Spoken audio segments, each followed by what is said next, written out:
be reading from the book of Ruth, chapter 1, verses 1 through 5 and 20 through 21. Listen now for the word of God. In the days when the judges ruled, there was a famine in the land.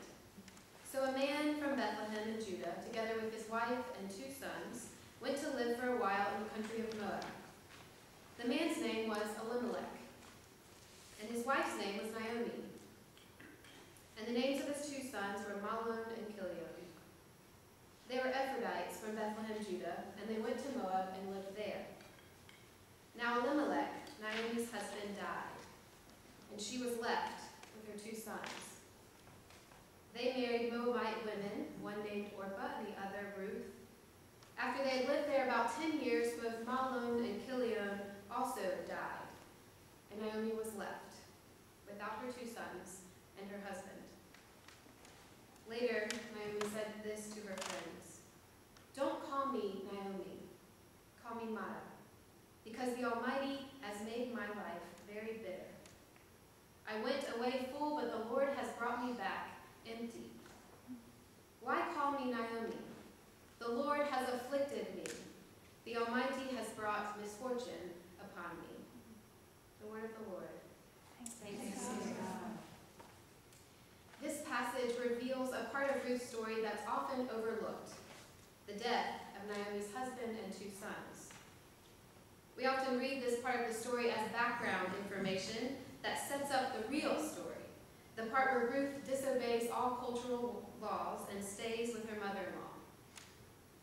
Though I don't want to take away from Ruth's courageous and godlike love toward Naomi, I do want to rewind a bit and allow this first part of the story to take center stage.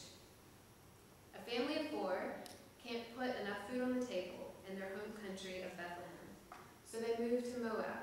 Perhaps the famine is less harsh there. The next sentence is given matter of fact. Now Elimelech, Naomi's husband, died, and she was left with her 2 sons. We aren't given any reason for Elimelech's death, just that he died and Naomi was left. We don't know if he died of hunger, giving the only food he had to his wife and children, or if he was killed by the Moabites for being a foreigner in their land. Then only 10 years later, both of her sons die also, and she was left without her sons and without her husband. Again, we're not told the cause of their deaths, only the fact that they died and that she's left.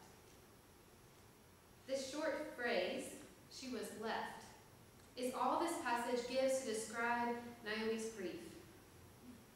I wonder what this process was really like for her. So let's explore some ways that we have experienced being left. A man in his 50s was left. He had been part of the Church of Christ his whole life. They were his family, generations of folks that had raised him. He felt connected and valued within this community. But when his wife left him and he filed for divorce, this family of the church completely shut him out of their inner circle. He was gossiped about and judged as a sinner by people who had accepted him as their own.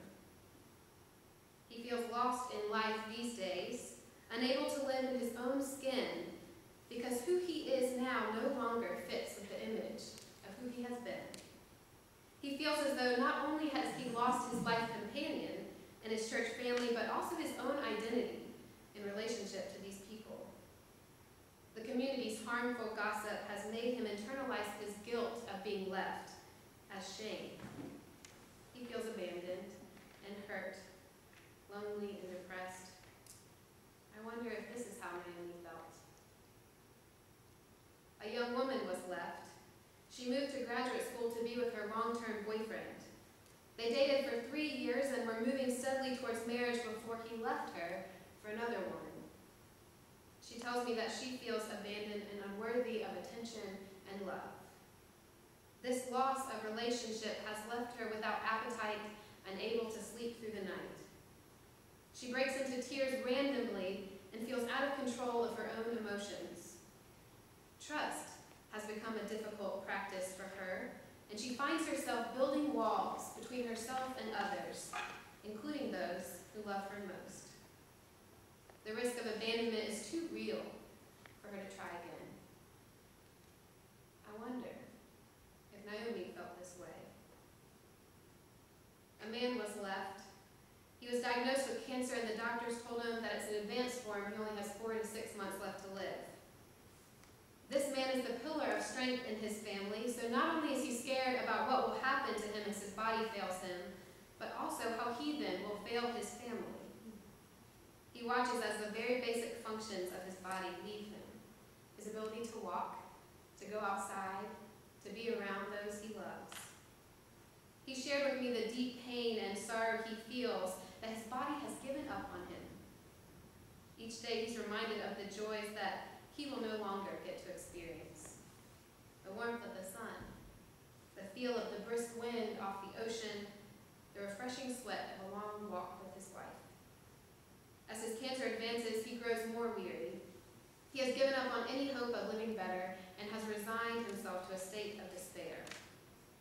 I wonder if this is how Naomi felt. A young couple was left. They rushed to the children's hospital at 2 a.m. with their 3-year-old to figure out what was wrong with their 2-month-old baby. They explained to me as we wait for the doctor's news that they had just taken their baby to the doctor that very day for her immunizations. She was doing just fine. They told me how they all 4 sleep together in a queen-size bed, the mother holding the 3-year-old and the father cradling the infant. The father gave the baby a bottle of milk at 9 p.m., and then they all fell asleep. He told me that he woke up at 1:30 a.m., surprised that she wasn't crying, in need of a bottle or a changed diaper, as was routine. And it was then that he realized that she was no longer breathing, and called 911. He followed their instructions, doing CPR, trying to stay calm and do what was best for their baby. At 2:19 a.m., the doctors entered the room and gave the pronouncement that their baby girl was dead. These words of fact, "Your baby is dead," are experienced like a train crash. The words are simple yet powerful as they yank away the reality of a loved one's touch and smile and warmth. The doctors and nurses believe she died of SIDS, sudden infant death syndrome.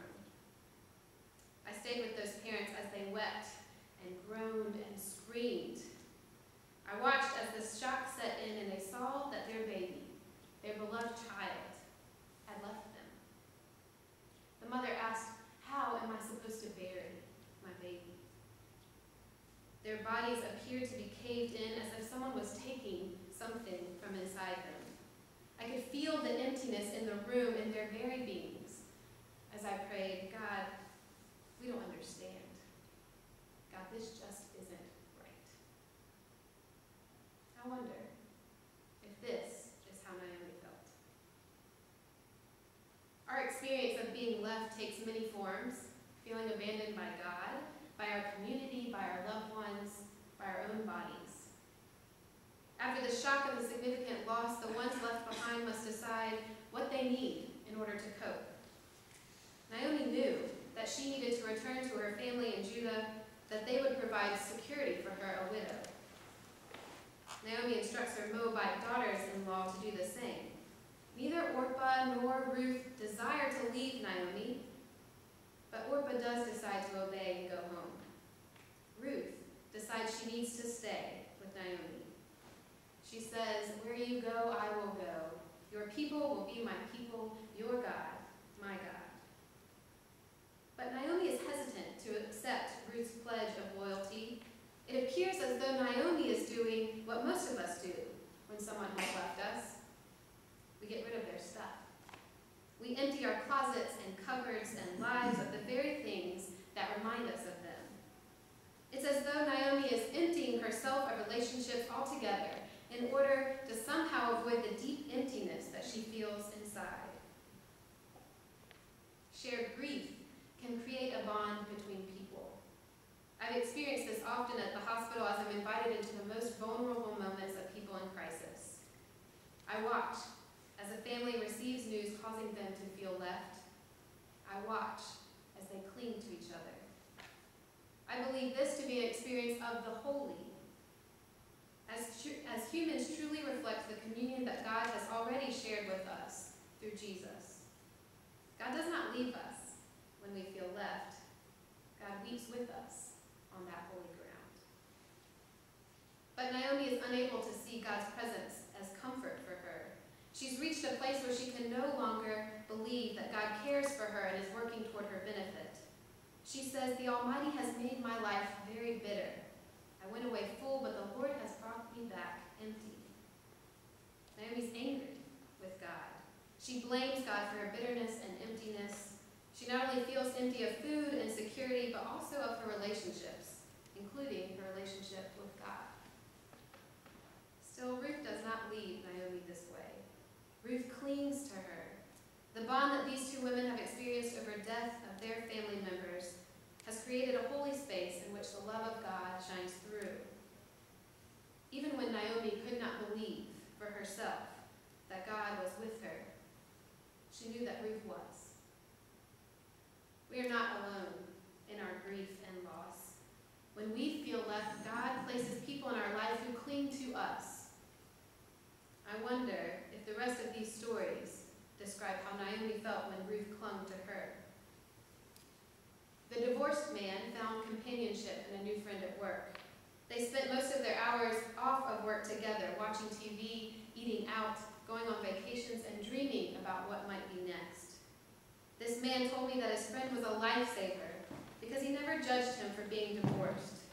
Instead, he vowed to stick with him through this life's transitions and provide opportunity for escape and conversation and laughter. I wonder if this is how Naomi felt. The young woman found companionship in her family and friends. She left the university campus and moved back home for a few weeks to work on her thesis. She needed to get away from the daily tasks and sights that reminded her of this man and the abandonment of her.